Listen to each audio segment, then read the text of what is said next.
Hello, everyone. I'm John Coleman from Apakas to Stacey's, an Institute for the Humanities and Alternative College and High School here on New Milford, Connecticut, USA. The purpose of this conversation is to reprise a chat that Mr. Ryan Velli and Miss Mambato Monse and I had last month, Belonging in Modernity. Much like last month, I flubbed the time that we were supposed to meet. And so, like Groundhog's Day, here we are. And I thank the guests for their good humor. And this is a little bit different, as you will recall from the first installment here, and I will link that below. Insofar as this is more of a three-way discussion, and I'm less of the host here. We're just kind of going back and forth about this most vital idea, belonging in modernity. Mambato is drafting an article kind of summarizing our initial thoughts, and I will occasionally drop a quote or whatever just to prime some discussion. But first of all, Ryan and Mambato, welcome. And what have you been up to? We'll start with Ryan. What have you been up to in our subsequent few weeks since we met? Well, I feel rude now. It should be ladies, John. Jeez, drop the ball on that. Sorry. But yeah, I've been occupied in real world stuff, so I've been kind of out of the loop in terms of as much of the day-to-day reality. But as it turns out, you can drop off the map for 2 solid weeks, come back, and everything is exactly the same. Nothing's changed. It's still the same thing in Iran. It's same thing everywhere. I just had the 2 weeks of digital detox. Well, there was physical activity, but the digital detox part of it was wonderful. So I'm recharged, and I'm back here to give Skynet hell. Excellent. And by the way, the order of discussion simply was clockwise there. But good point, Ryan, about ladies first there. So, Mambato, in any instance, what have you been up to? Reading, trying to develop a concept around the future of education. I'm exploring attunement as a concept. How do we become more attuned? Just trying to figure out how to stay present to what is trying to emerge in my life and my work and the community I'm cultivating. Staying present is actually not easy, especially considering everything that is happening in the world, right? So one has to work extra hard to ensure that your mind is healthy, that your thoughts are not where the system wants our thoughts to be. And I think most battles are first won in the mind. And of course, based on our last conversation, we know that our sense of spirituality does also contribute to what we are able to bring to life or participate in the co-creation thereof. In my own cosmology, that requires me to have a particular vitality or frequency, that helped me to meet people like yourselves. So I hope, that will continue to strengthen and we continue to meet interesting people who are not just activists on social media, but people who are actually doing the work. Excellent. And for the audience's benefit, Mambato and Ryan's sites are down below in the description, along with our first chit chat. So please patronize their work. Now, I thought to set things up based off of Mambato's words just now, IRL, but also in the draft essay, the idea of education as community and education as discussion. And coming from my history background in particular, something I've been thinking about lately, how did we end up in the West in this cul-de-sac? We had an interesting man in America in the 1960s called Malcolm X, and in his autobiography, he speaks of, by his time, that the Western world had ended up in a cul-de-sac. It's a very interesting expression. And I'm thinking about this, and one of the things, going back to a point Mambato can elaborate on from her draft essay, is communication and so forth. And I'm thinking the West, and this is a phenomena of modernity in particular, has almost OD'd on, for lack of a better term, Platonism. And this is very distinctive to modernity. So that is to say, specificity, this as opposed to that. I'll give an example. Borders. Borders in modernity are literally imaginary lines. There's a part of America, in fact, you can stand on 4 different states, and it's a tourist trap. You can stand on like New Mexico and Arizona and whatever. Right? That's modernity. Contrast that to the medieval period, where there are no borders as we understand them, but rather marshes. These gray no man's lands between territory that might go on 20 miles or so. Hence the word marshal, right? The marshal is the one who goes into the marshes, the no man's land between territory. It's vague, right? Modernity is strict. Pre-modernity has this vague delineation. So in modernity, things are hard, are broken up in hard ways, hard delineations. And then another, going back to Mambato's drafting, and I'll kick it to you just to prime some conversation, is isolation. This system isolates us, just like it does, again, modernity, the periodic table of elements, hard borders between people. Ryan knows this maybe from his military background with the police and so forth. And we see this with observation. The color schemes that these people have, the language that they use is meant to isolate people. And we can see this in so many ways. The television and the messages we're given. Speaking of Plato and his wall and Plato's cave, we're certainly living in that with our screens. But anyway, all of that we set up. And then Mambato's point that education, true education, we see this in so many thinkers, going back to the ancient world, but also in modernity, speak of education as this relational aspect. And how do we get out of that cul-de-sac? Well, we have to recapture that genuine idea of community. Not that we slap it up on our towns and we slap it up on our advertisements, but we verb it. It's not for us a noun that can be copyrighted, but rather a verb. So those are some initial thoughts, and I'll kick it to you. With Ryan's correction, maybe we'll start with Mambato and we'll go in that way.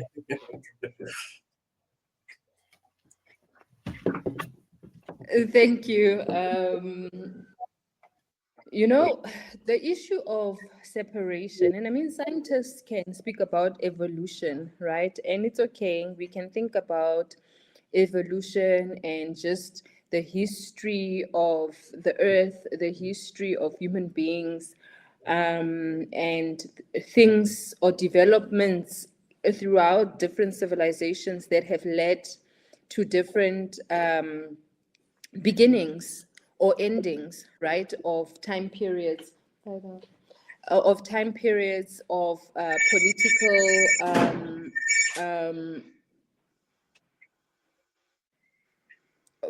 political landscapes, economic systems, technology. So it's all good and well that we have evolution to thank for human advancement. However, like you indicated, John, there has been a particular way the dominant system has used the advances of technology to manipulate human beings, to manipulate nature, to accelerate everything, right, through a particular framework. Now, I think once we understand that we are always living through change, even in our bodies, right? How do we then develop the capacity to perceive life-generating patterns within this pattern that we find ourselves in, within this reality that has been constructed. Because the different disciplines that you spoke about have been used to organize the world in a particular way, right? But I think the one of the challenges of our time is, how do we synthesize all of this knowledge from the past 2 centuries? How do we begin to create a more coherent way of understanding our participation in the world and in forming worlds? Because we live in multiple worlds in different ways.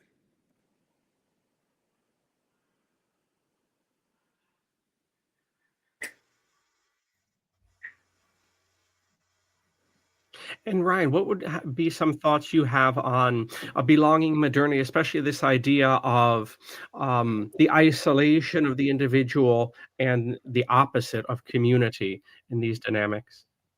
So I'm going to expand the frame on this a little more, because I think to accurately answer this question, we have to look at the tracks of evolution that were selected either by us or for us. One mode of evolution is to focus on consciousness, to unite with your environment and to spiritually evolve and to focus consciously on those forces. And the second is to conceal consciousness, spirit, ether, and all of that part of the universe and drive us down further into physicality. That drilling us down further into physical realm has created a ball rolling down the hill that is effectively the digital dissection of everything that is in nature for the purpose of control. The system that we were shepherded into is one by its very nature of division into the bricks. The bricks make up the pyramid. They serve the pyramid. It is not a healthy organism. It's not a healthy system. In fact, what it is a parasitic system. And that parasitic system has inserted itself into human civilization and created a construct that sells itself as evolution, when in reality it is spiritual devolution into physical, basically, I want to say a prison, but the school. So what we've learned now is to master industry and technology and have the technological capacity through materialism, through this lower density technology and investigation, to tokenize everything that's on this planet. They're tokenizing, they put you in a container. That's why people are labeled. So let's take a step back. Before you can control something, you have to label it. You have to put it in a container. Then you have to have a control file to manipulate it. You have to identify its dependencies and its interconnections, which is what Facebook is. So I could go on, but all of these different things quantify and identify you as a container. But it's not just about you anymore. It's about what are the systems that are in your body that are running. So they have the technology that's in, on, and around the body that's examining just that, your brain waves, your heart, your temperature, all of these things, under the guise of it being good for you, when in reality it is the ultimate control and monitoring of you. From that, the entire economic system and our ability to operate under God rules versus, God-given rights versus, these rights-based orders, they call it. The key here is the digital ID, which is the token that gets you through into this new system where everything is tokenized and hyper-controlled. Now, what we've seen is a rapid push-out, rollout of this technology, even though at least 70% of Americans don't want this. We see a technology that is using amounts of water that don't even make sense. They're completely lying to you about how much water a data center needs. There are better technologies for cooling than that. It's not what they're telling you. It's a total lie. Not to mention that photonic chip technology generates no heat. So if they just rolled out photonic chips, then they wouldn't have this heat problem if they need this massive cooling. But what it is an attack on is an attack on our dependencies. We depend on water. We depend on power. This organism that is setting up these data centers is sucking all the water, all the power out of the areas around it. So is this not the metastasis of this parasitic cancer that has infected our civilization? So again, what I define and describe as the existing modernity is the spiral downward into that system of control and ultimately destruction that they're building around us. There is no abundance when everything is created by robots and controlled and micromanaged by AI godlike creatures. And the question becomes, who's liable? First of all, some major overarching points. We don't support this. Where is our voice being represented to say no, enough is enough? We don't want this technology. We don't want these data centers. We don't want to be oppressed and controlled down to flock cameras and tokenization of droplets of your urine. We don't need that. We also need to know who's responsible. Who's pushing this? Who's driving this? Who is behind the curtain pushing this agenda and owns it? Who are the stakeholders, as Klaus Schwab says? And then who is liable when these things go wrong? Because we don't want it. We don't have representation. We have God knows who behind the curtain pushing it. And we have nobody to hold accountable when it all goes to shit.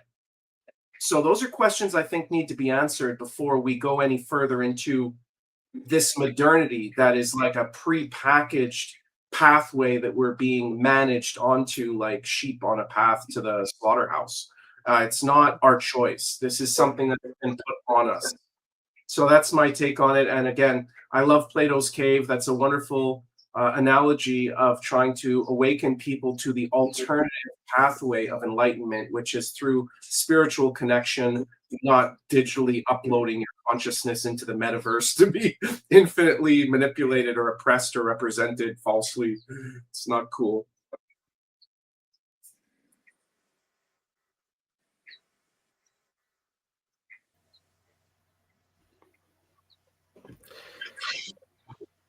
Thank you for that, Ryan. And if there's ever a little lag, as I'm sure there is, it's only because I'm turning off the mic and the old Chromebook's chugging along today. So thank you everyone for their patience. Of course, what's interesting, speaking about community and education, as Mambato put in her comments, is that in Plato's Cave, we from another literary piece, we've met the enemy and he is us. In that parable from Plato, the hero figure comes into the cave and tries to liberate the slaves, and the slaves kill him, and they try to kill him in any instance. And that's the damnable thing with many of these technologies, and this is a lot deeper than just these computers and things. The process that we're looking at, Mambato mentioned the past 200 years. I mean, we've been on this train in the West, and since World War II, this has been globalized. Of certain patterns of thinking of isolation way before the social media and the telephones and so forth, of isolation and of distinguishing, taking the individual out of nature. And a part of that too is we've become addicted. We speak about the digital, and well, we should, but also I often think of the preceding disruption of the automobile. And in fact, if you go back 100 years and even before to the time of the train, people are speaking, as we're speaking about how the telephone changes our perception of time and space and our relationship to each other and doesn't do much good for it. People used to speak of the automobile and then the train as doing the same thing. By speeding everything up, it breaks down these bonds. And yet, and we'll kick it to Mambato and then to Ryan for any additional thoughts. And yet, I like my car. We become creatures of this. I like this technology. I can speak to Mambato and Ryan hundreds and thousands of miles away, and we don't even have to raise our voice. It's a marvelous thing. And yet, this even goes back to, speaking of Plato, it goes back to these ancient mythologies where we become creatures of our technology and some of the old gods of Techne, and people always had this unease, the fact that the technology at once makes you more productive or can accomplish your will. Maybe that's a better way. It can accomplish my will in a precise way. And yet it makes me more dependent. And strangely enough, with these modern technology, isolates me. And so this is the paradox of our tools. You know, when you speak about technology and our own complicity in, you know, the usage of these platforms, of these different technologies, the convenience, it's a lot, right? And ordinary citizens or people in general are often so under pressure that convenience is what they need. You know, so these are people who may not necessarily be thinking about politics or spirituality, our consciousness, the well-being of the earth, you know, in the ways in which we are. And I think the sooner we realize that the people who aim to continue to control the world and us, there's actually few of them in the bigger scheme of things. They might have a truckload of money, but there's a few of them. When ordinary people are tired enough of working hard and not making enough income, when they are tired of paying the taxes and you know, their jobs are not enough to look after their families and people have to have 3 4 jobs, maybe when people are tired enough, they will also begin to change. Because I find one of my own frustrations is that you look at struggle heroes here in South Africa, even in the US, people like Martin Luther King are celebrated. You spoke about Malcolm X, celebrated. In South Africa, Steve Biko, Solomon Mahlangu, many of them, Ruth, you know, like many people have actually gone out of their way to be faithful to what they say they believe, and it has cost them their lives. My frustration with people is that they are quick to want a hero, and they are not as quick to take responsibility for the futures they say they desire.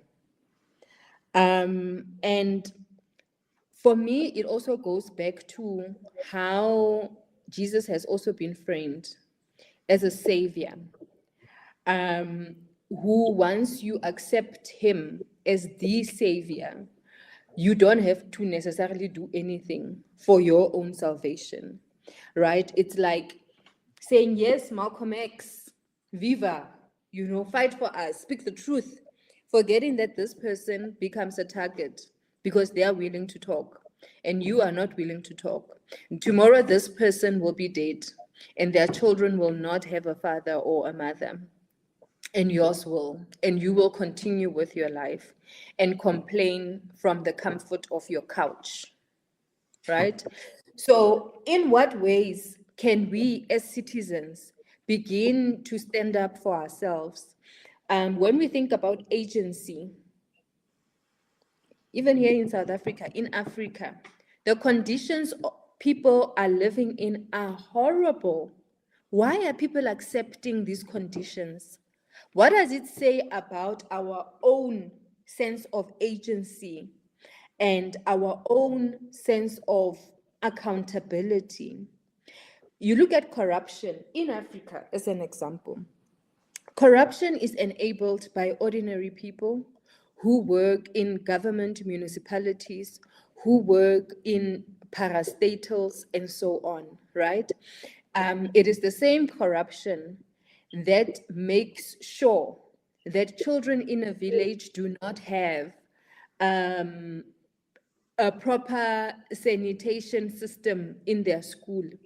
And children today in South Africa, despite the fact that we've had democracy for over 30 years, are still dying from drowning in pit latrines, right?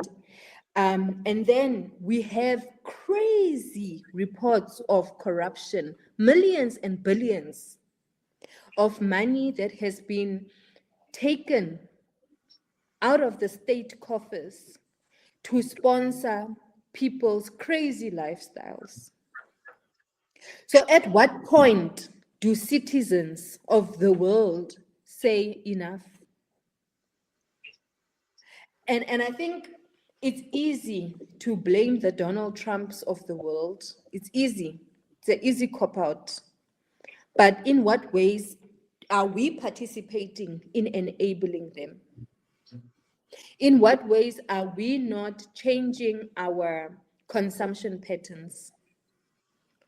In what ways are we not pushing ourselves a little bit more to ensure that we've got regenerative communities? And if we are not doing the work, who do we think must sacrifice their life for us?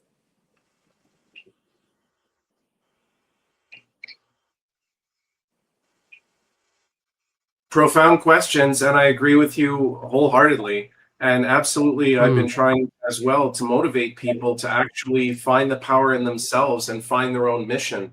So when they develop and strengthen their own connection to the divine, they first of all love God, love themselves, love others. When you love others, you love them and yourself and God enough to act and enough to open your mouth and to point these things out.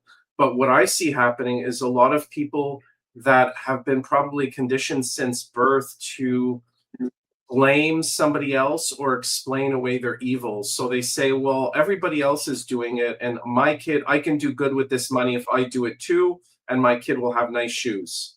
And so they explain that as it's doing good, but they're doing evil to do good. And then with regards to, how are we using this technology? And am I anti-technology? I'm not anti-technology. I am in support of technology serving humanity, not being a tool to control humanity. That's where it changes. And once you have technology to a point where it can think for itself, a train and a car are dumb. An AI God thinks for itself and does its own thing. We're not talking about simply a tool anymore. We're talking about a life form that we're birthing, and we have the very worst people on the planet in control of, with the very worst intentions possible for us and it. So that's not a good recipe. Evil people in control of super technology with an ignorant, disempowered, brainwashed people as the victims. That's not a good equation. So my solution has been to try and teach people and empower people. And I have to say, over the 15 years that I've been trying to inspire people, one, two, three, maybe a handful of people for 15 years worth of labor and sacrifice and teaching and effort on my side. So a lot of people say the awakening is here. Well, when you look around, you still see people behaving the same. And all the same sleepers are all the same people. All the order followers are still following orders. The greedy people that are chasing the bag of money, the greedy people are still chasing a bag of money. The people that are good, that believe in a savior, whether it's Jesus, they're still waiting for the rapture. Whether it's Trump, they still believe Trump is a good guy, even though he's doing these horrible things. They tell themselves whatever they want. People are still going to work. They're still paying their taxes, and they're not going to do anything.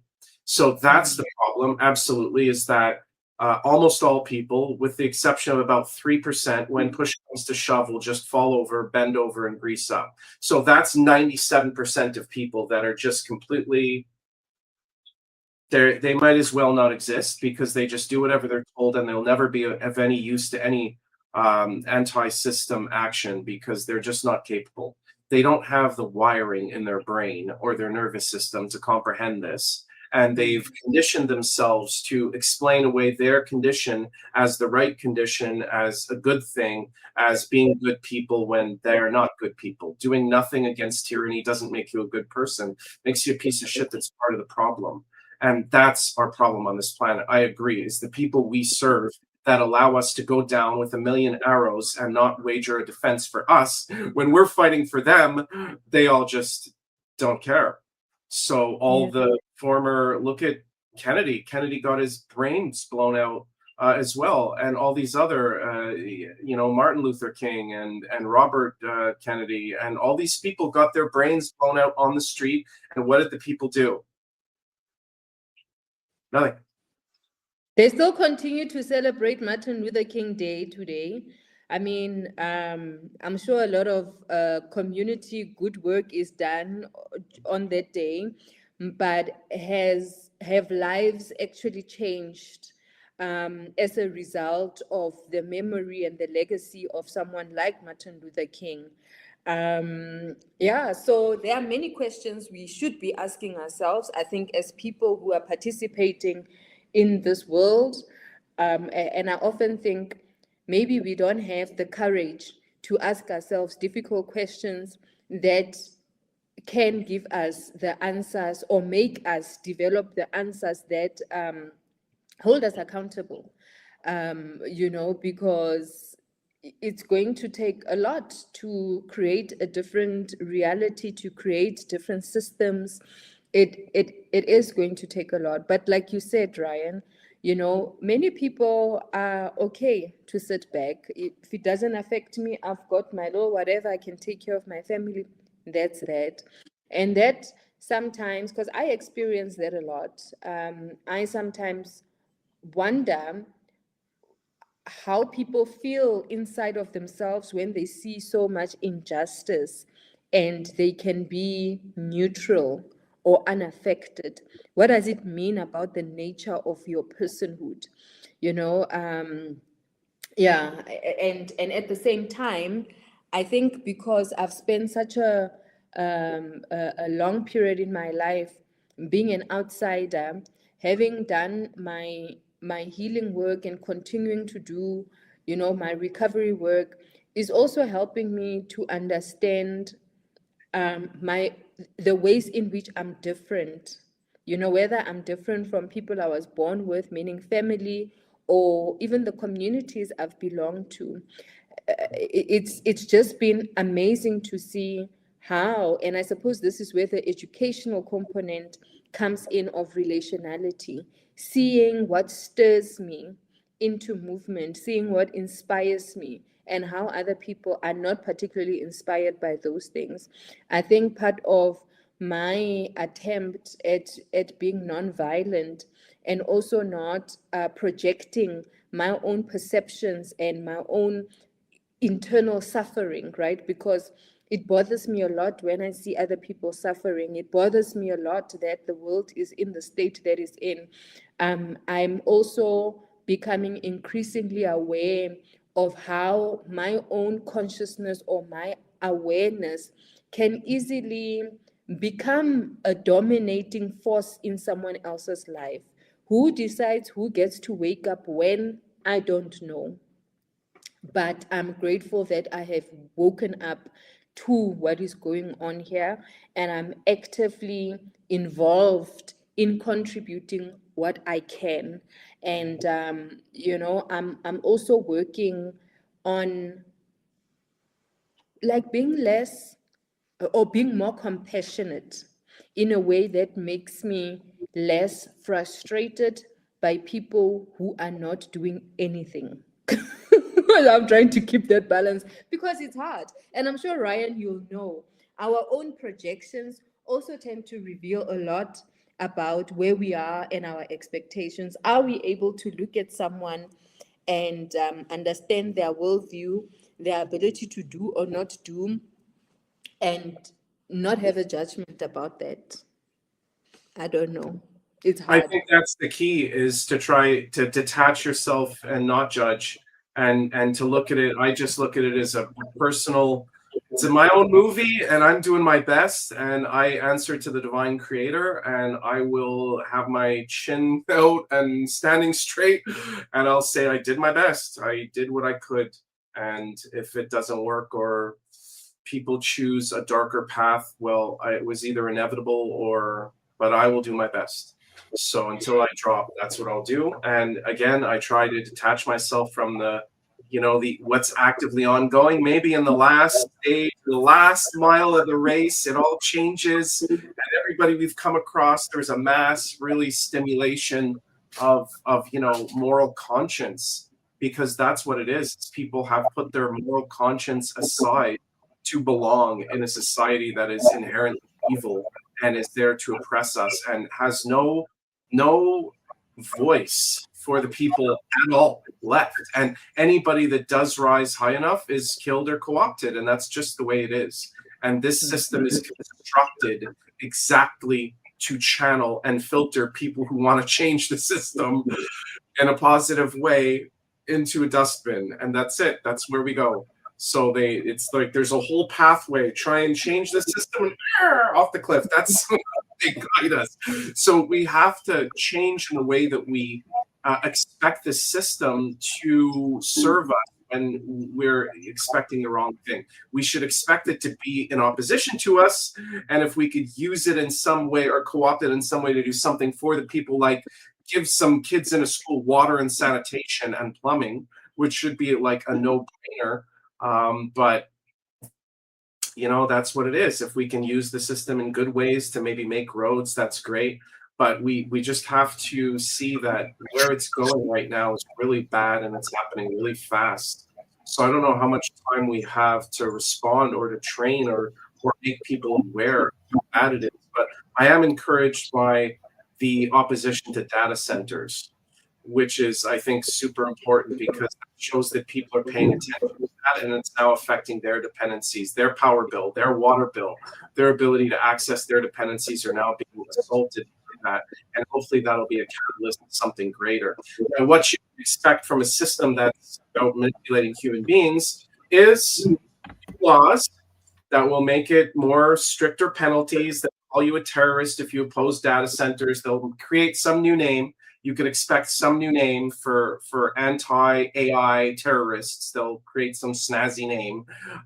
So it's a label. So then they can demonize you with that label. And then they're going to have some learning disability guy who's like smiling all day, caught with ammonium nitrate, and they're going to say that he was going to bomb a data center, and he's part of this group that they just invented. Then they're going to throw everybody they don't like in that group and say that they're this, just like they did with the terrorism label. So if you defend your country, like U.S. troops coming in and blowing up your city and raping your men and women and your kids, then you're a terrorist, and we just throw you in that container. So now they're trying to connect being in opposition to technological takeover by, pedivore billionaires as being a terrorist. And if you don't want cameras on every street corner sending you a ticket for swearing, like in Demolition Man, then you're a terrorist. So that's what's coming next. So the people don't want it. So the system now has to demonize the people that don't want it, and they have to frame them for violent activities so that they can come after them with the full might of the system. And you know what? It'll work. It'll work because order followers keep following orders. It'll work because people still see money as what they're chasing in this reality. It'll work because people will continue to choose the easy path over the difficult and honorable path. They will continue to do that because they have been conditioned to do that from the day that they were born into this system. So how do we change that?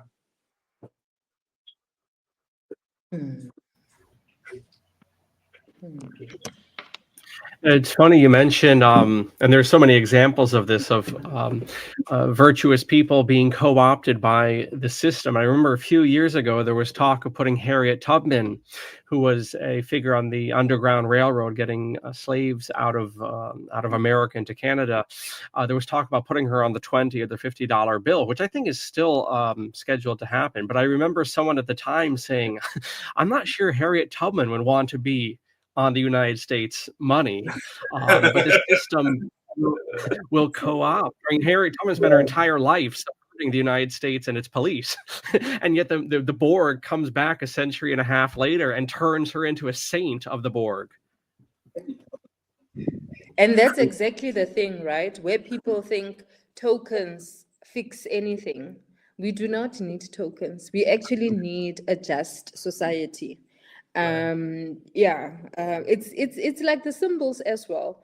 I'm sure you both will understand how symbols in spirituality have often been used as the thing, but they're not the thing. They represent a portion of the journey, of the process. but they are not it. I find many people being obsessed with the symbols and not with the actual meaning of the symbols and the embodiment of those symbols. So, yeah, it's very interesting that they are doing that. Yeah. Something that Ryan shared, do I actually remember it? I wanted to make a comment around some of what you were saying in terms of people and agency and when people think about faith, because when we think about the world is largely Christian. Now, what does it demonstrate about people who call themselves Christians? If majority of the world's faith is Christianity, and we have the levels of inequality, poverty that we have, is that really a true reflection of who we say we are? And how do we begin to have honest and rigorous conversations about who we say we are? So identity versus character. Because all of these things, you've complete a form, are you a Christian? Tick. Are you a female? Tick. Are you this? Tick. These are identity markers, but they're not the actual thing. So what is the actual thing of who people say they are? And how can we create environments that allow people to discover more of that? Like Ryan said, people are born into a particular conditioning that is sometimes not of their own doing. But when you realize that, okay, the way I live does not equate to, what I thought, how do you then develop the capacity to change? Because you look at the levels of addictions or alcoholism, drug abuse, all sorts of abuse of substance, they indicate that people are not coping. Now, people are not coping. They know they are not coping, and they continue to force themselves to cope in a system that is designed to ensure that they do not cope. One of the things I always think about is you cannot expect different results from taking the same decisions. That's madness. So how do we, in our work, how do we open up dialogue for people to see a little bit more clearly, to see what is not working, what they were promised, what modernity promised to them? Get an education, get a degree, get a this. This is what card. a credit card. Yeah, this is what it means.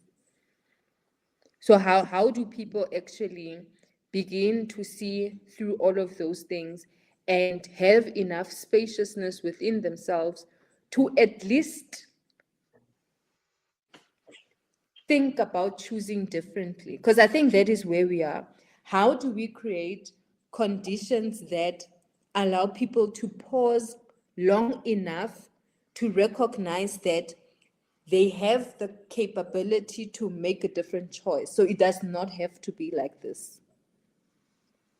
And I think that's one of the most critical conversations change makers, activists, social innovators need to be having. Sometimes we focus on the outcomes of what it is that we want, but I think perhaps we need to ask ourselves, how do we create enough spaciousness within the lives of people or communities long enough to allow them to pause and recognize that they do have a different choice. They do have a different option because people think they don't have a choice. Well, I have a lot to say on that. John, you want to go first, or can I take a shot? Yeah, just a quick snapshot. So hold that thought, Ryan. Thank you. Just something to add into this dynamic. Mambato mentioned addiction. In the past few months, I was, as everyone knows who's following the institute, I'm trying to stabilize a lot of the financial stuff, and a few months ago was looking at buying a liquor store to assist in that aspect of the school, to move out of just the kind of casual influxes of donations and tuition and so forth. I had a very interesting discussion with an old fellow that I buy my liquor from, Bob, down the street.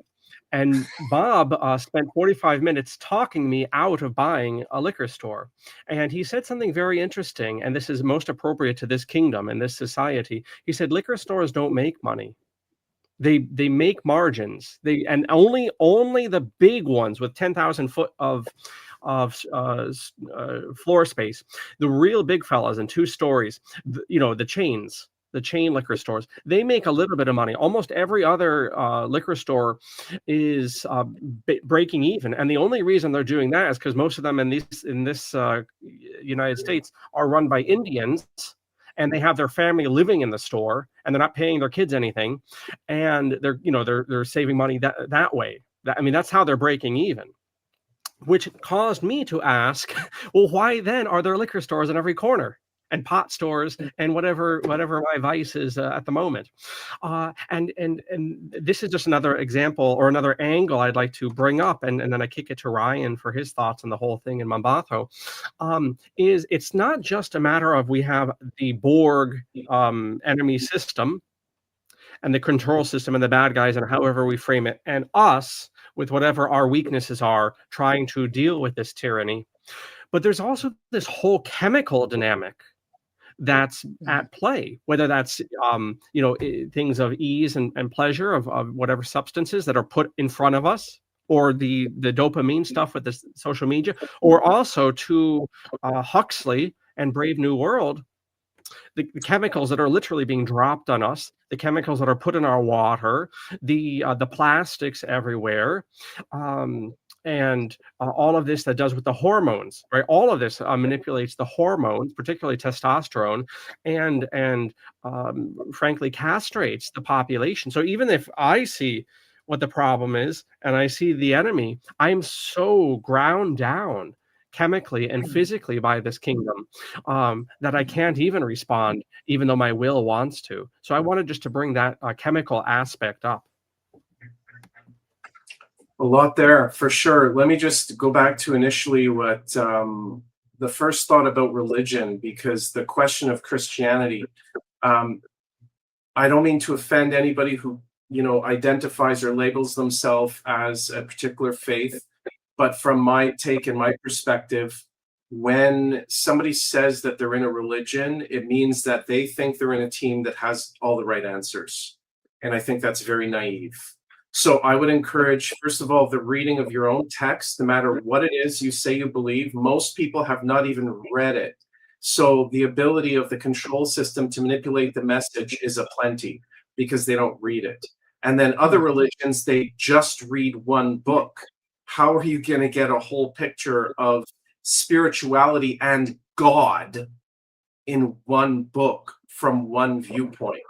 Another, if you ask me, somewhat naive or ignorant stance. So I encourage the studying of all spiritual faiths. Get the pieces of truth, but apply those in your actual journey.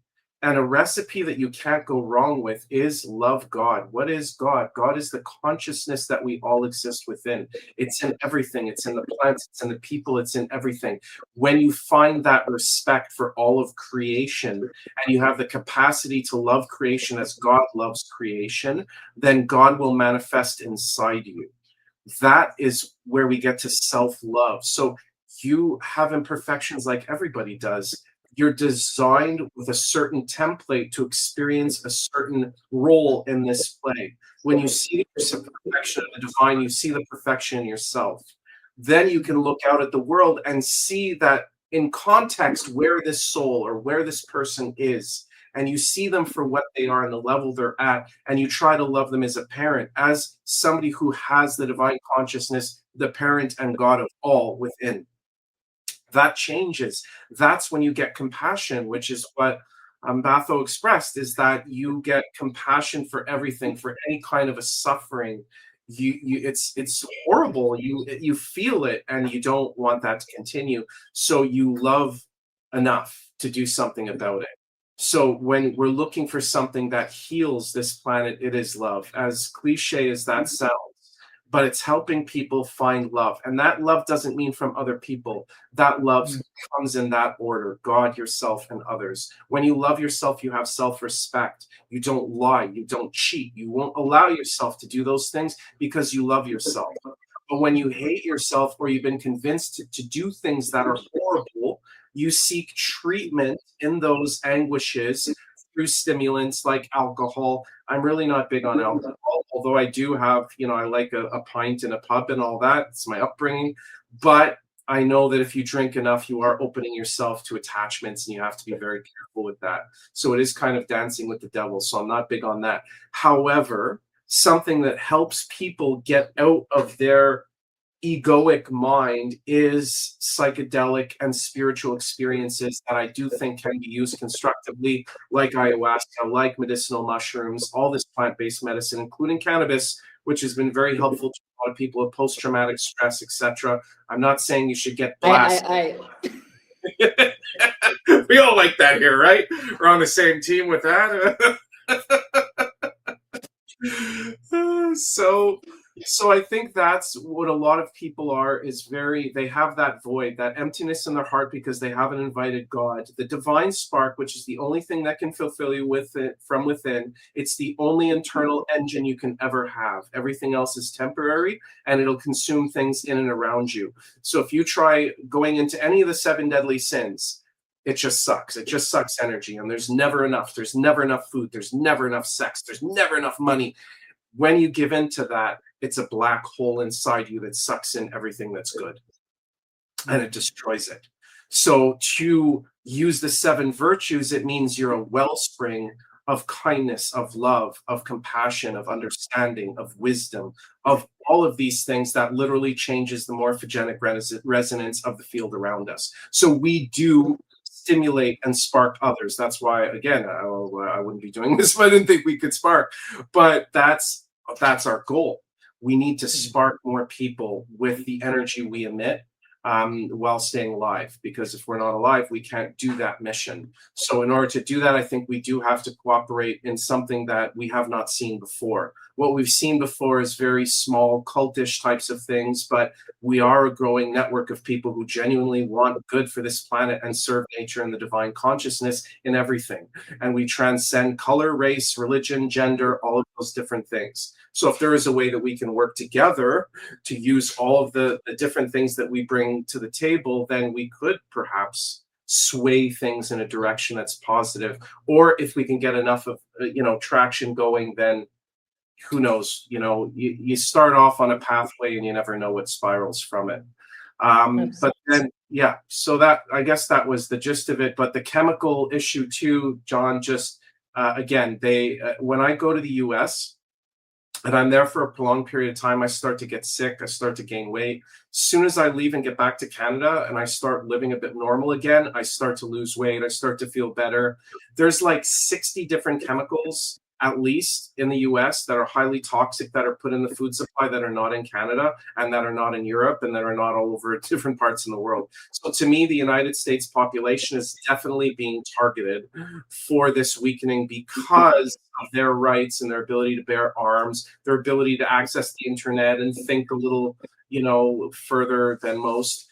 The good thing also I'll add about Christian nations, they're very generous in their donations. So they do give a lot to charity, whereas Hindus, for example, believe it's your karma if you're poor for the most part. And a lot of other, like Buddhists, they're not big on charity. But Christian nations are. So good on them for that. And also, just because a religion is prevalent in the world doesn't mean it makes the rules. So if you want to look at who's pulling the strings in the actual clergy and the message, you're going to find things that transcend religion and get into the realm of Satanism and the occult. So they just wear different hats, whether it be Christian or Muslim or this or that. It's just different hats of the same satanic fruit or tree. So that's, so we can't blame the average Christian for some of that stuff. I think we have to look a little deeper as to what's actually making the policies. If Christians ran the government, we'd have a good nation. They don't run the government. Co-opted guys who all went to Jeffrey Epstein's island, they run the government.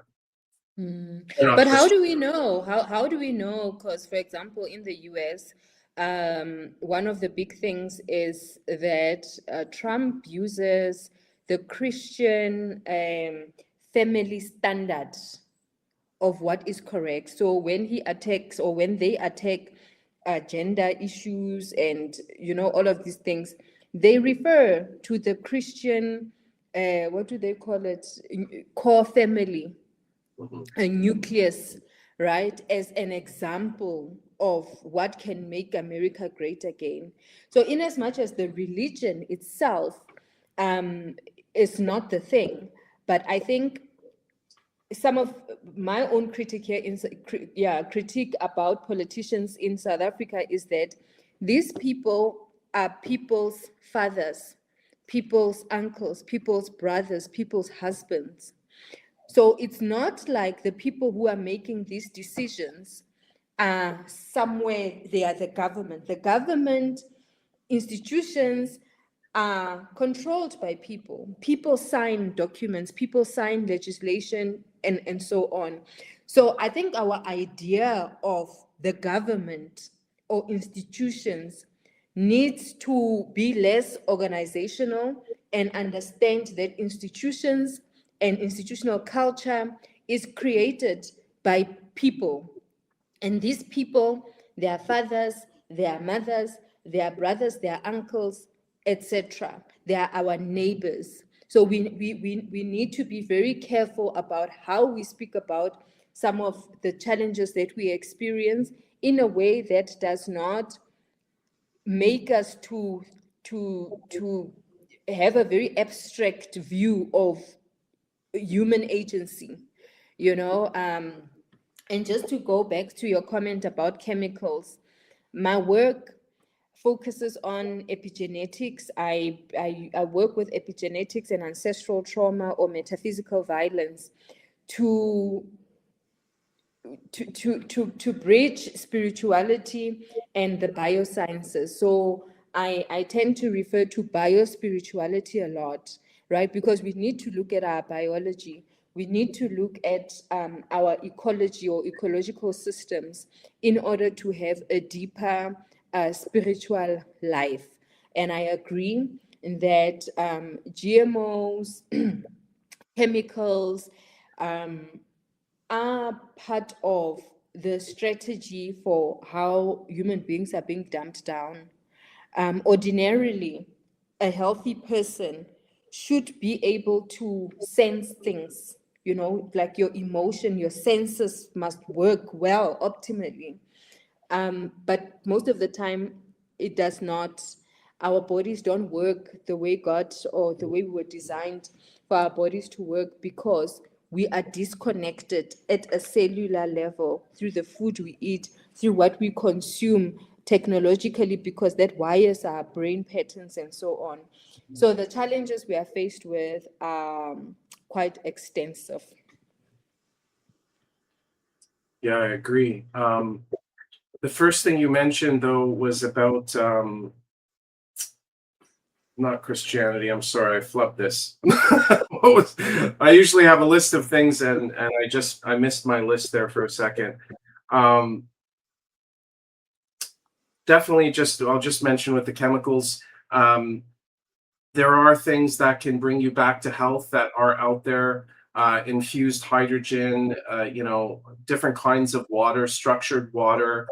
plasma in terms of a technology. So there are bastions of hope to get that stuff out of you, because we haven't even mentioned nanotechnology yet, but that's the next thing, like going beyond just the susceptibility due to chemical exposure. We're now, and the failure of our genes to express properly, we're now talking about nanotechnology altering our genes.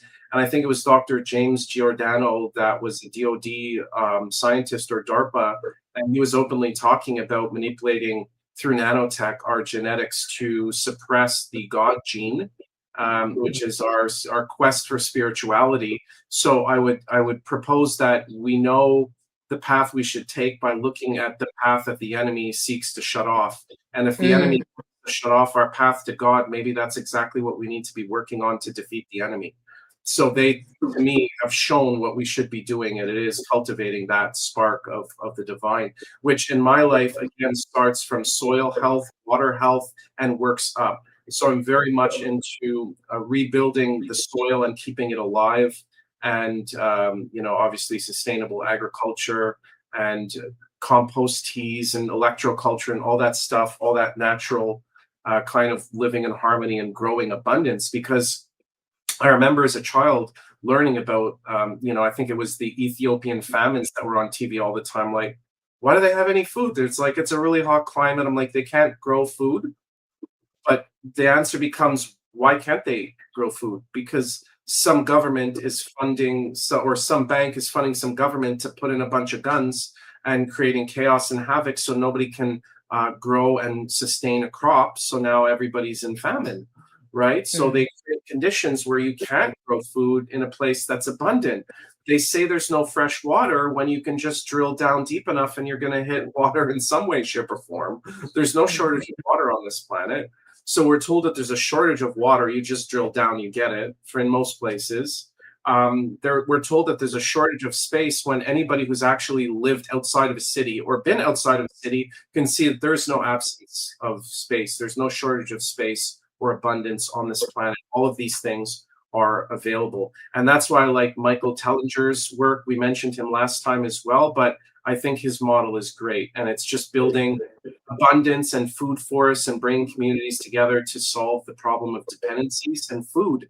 And like you said, when we're distracted and everybody is working 3 jobs, how can they possibly have time to reflect or even find themselves? There was one point in my career I worked 72 days in a row without rest. And when I finished, I didn't even know what to do. I just sat on a recliner. I'm like, I don't even remember who I am. All I've been is a slave for 72 days. I don't remember what I do for leisure anymore. You know what I mean? So there's a lot of people that are just in that state, and they have to get out of that state to kind of see the dysfunction of the state that they're in. And again, that can come through different ways.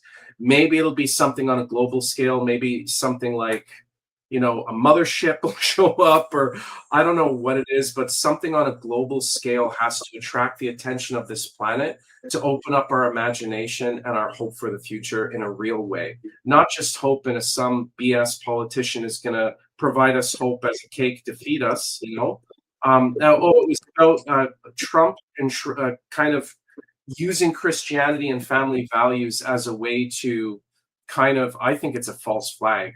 So he's going to go down after he finishes his reign of destruction and his totalitarian legislations, which if you thought Biden was bad with his EOs, well, Trump came in and made it illegal to fight AI for 10 years. And it's like, that'll be too late.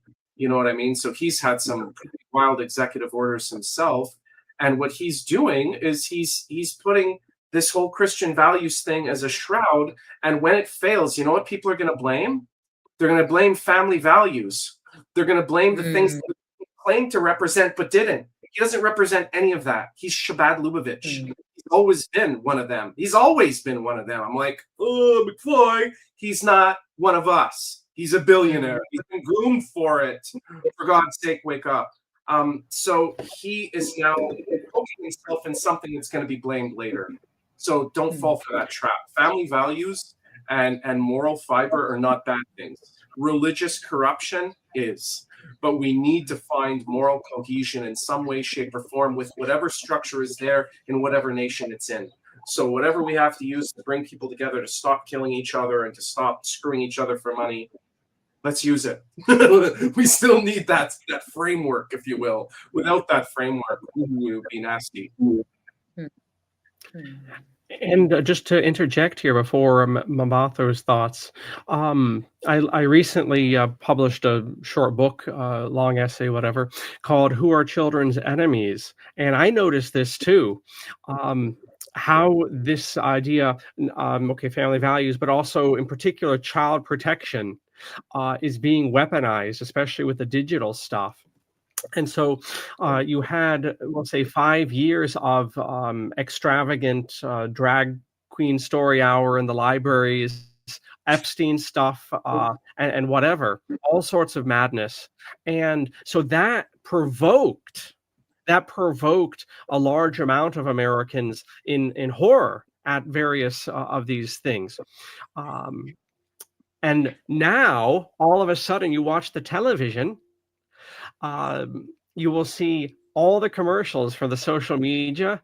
It's all pulling on your heartstrings. Got to protect teenagers. Got to watch Roblox. Protect them from strange people on Roblox video game.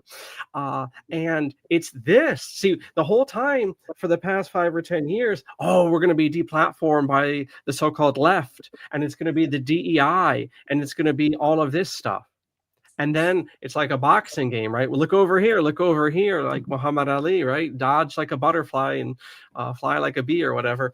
All right, look over here, you're going to be deplatformed by the liberals, so-called.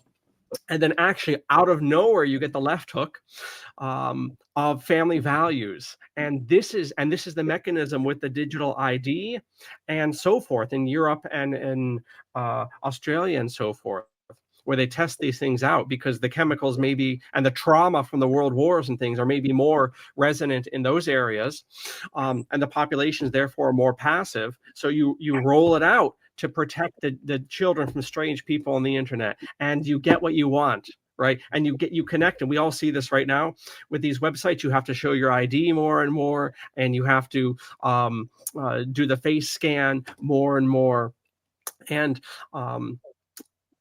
just to Mambatha's points and to Ryan's points, how family values and protecting and these good things are manipulated, just as religion is, and all of this other stuff. And indeed, even and I'll put a sock in it here, even human intercourse and in terms of civil organization is not a bad thing. The civil structure and government itself is a normal thing that I believe would normally arise. And yet, whether it's the child protection or the pulling on your heartstrings or the civil organization or economics, inherently these are not bad things, but this system has so weaponized them and super weaponized them that you can see it. So I just wanted to say that, especially about how family values are being manipulated. Yes, we definitely have a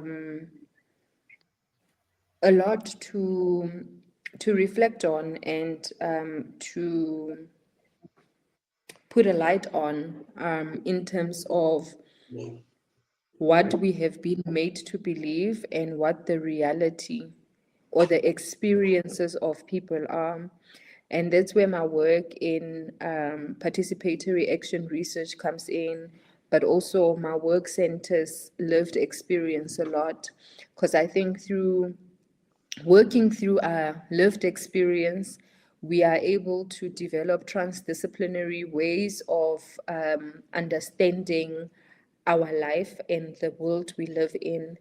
It's not, I mean, it's all connected. Our lives connect to economics. So our relationship with money, our relationship with class, for example, our relationship with gender.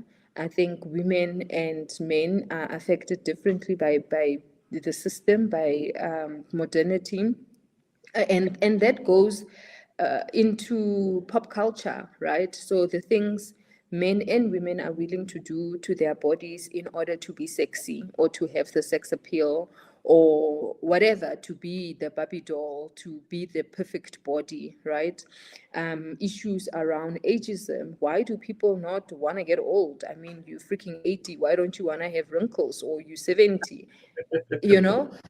So there are all these issues that emerge, or themes that emerge from lived experience, that I think we tend to not explore our lives or interrogate our lives enough to look at the nuances that inform how we make decisions. Because a lot of the time they are not our decisions, they are social expectations that have been normalized. And I think people need to start thinking for themselves. And that's the only way, how can we have more of these conversations that can help people to ask themselves different questions, to ponder differently, because we don't control people at the end of the day. We don't. I mean, the last time we spoke about different life cycles, incarnation, reincarnation. How do we know where people are in their soul's journeys? How do we begin to exercise our own sense of compassion? Because I'd like to also think that sometimes people don't know any different, even those that have been traumatized, even those that appear to be evil. You ask yourself, what kind of a person, what must their inner world be like in order for them to give an order for children to be killed, for example, or just adults, for people to be killed, whether it is through GMOs, whether it is through the manufacturing of illnesses and disease. All these things, what kind of human beings are these, and what must it be like to be them? And maybe that's where our own understanding then, or wisdom, needs to prevail for us. Do we pray for these people? What do we do? Because we are certainly not going to kill them. We are not like them. So what do we do? In as much as we can do what we do to organize ourselves differently, but how do we think about these billionaires that are controlling the world? Because they are raising children, right? So what must it be like for their children? How are their children going to be affected by the decisions of their parents, even though they have trust funds and all of that? So it's complicated, or it's complex. I don't think there's one answer. Because the problems manifest in many ways. I think I have some answers for some of that. The biggest threat that this entire planet is facing is the billionaire class of psychopath. So they have to be castrated. Their power has to be taken away. So how do you take away their power? You either disempower their system or take away their ability to manipulate the system. That's the only options. So I agree we shouldn't kill just randomly. I do believe in peace and love, but also self-defense. So at some point, you have to put as much energy into protecting the victims as you are into protecting the perpetrators. So right now we've been protecting and explaining away, and the poor perpetrators, they were raised and they had a rough upbringing. Indeed, they did. And that one person harmed a billion people. A billion people harmed by these jabs, at least, not to mention all the other chemicals. So I feel bad that they were probably tortured and ritually abused into the system. But at the end of the day, one affected a billion. And that has to be addressed in a law and order, justice, trial and execution kind of way. They can't be allowed to continue after that. Any other human being after this should know that if you harm exponential amounts of people, that you will face an exponential amount of punishment. So you hurt one person, that's a crime. You hurt a billion people, you're off the charts. You're off the charts. So no, we shouldn't be figuring out, how are we going to take care of these billionaires and make sure they don't get hurt in the process of executing judgment. At this point, we need to make sure that this class of predator that's in our midst, that is using the assets and the weapons of this system against us, that they know if this ever happens again and they ever do this shit again, exactly what's going to happen. And that's the only way to address a cold, calculated, murderous predator that is preying on our people and this planet. That's the only way. Secondly, you mentioned, people that have these addictions and all these, what's happening and what's going on in the mind of people that will execute others is that when you get into the 7 deadly sins and you start to compromise your own chakras, there's emotions and each one has different ways to compromise it. When you do those rituals, you open up those chakras to other entities. Now, whether you want to call them demons, whether you want to call them archetypes, whether you want to call them egregores of evil out there that are created by us thinking about it, I don't know.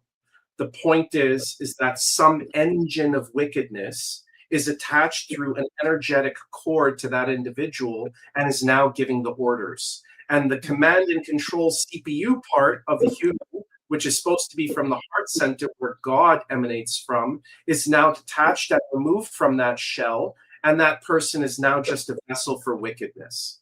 So if you want to cure it, you have to understand it, and that's how it works. Now, they get those things by having evils done to them, but also by doing evils and giving into it, and etc. So if you wanted to get philosophical, that's where certain people at a certain level of intellect need to get together and say, okay, what's going on? How can we affect that? Is there a frequency? Are there sounds? Is there a technology? Is there plasma? Is there praying? What can we redeem? And what is just a cancer and needs to be cut? But every nation and every group and every community is going to have to ask themselves that. Is this individual, is this person, is this billionaire, is this order follower so dangerous to all of our survival that they can continue to exist or not? And right now we're seeing the complete skewing of that. People in the UK are being arrested for their thoughts, but billionaires are ritually doing the most horrendous things in human civilization done to children, and it's being completely ignored and brushed under the carpet like it's nothing. And that's how they're being controlled and making the rules for our countries. So how are any of our countries legitimate if the people that are running it have control files that go back to them being pedivores? How do you take that system seriously when that's what's at the top and it's well proven and known and everybody knows it now, but everybody's just going to work? Oh, we're just going to do what the cannibalistic, torturing child murderers say. Ugh. Like, I don't know. Maybe we're in an alternate universe and this is our hell. But I think that something has to be done about these people. And, I can't say that it should only be a slap on the wrist. No, it has to be a punishment that is equivalent for the crimes that they've committed, period.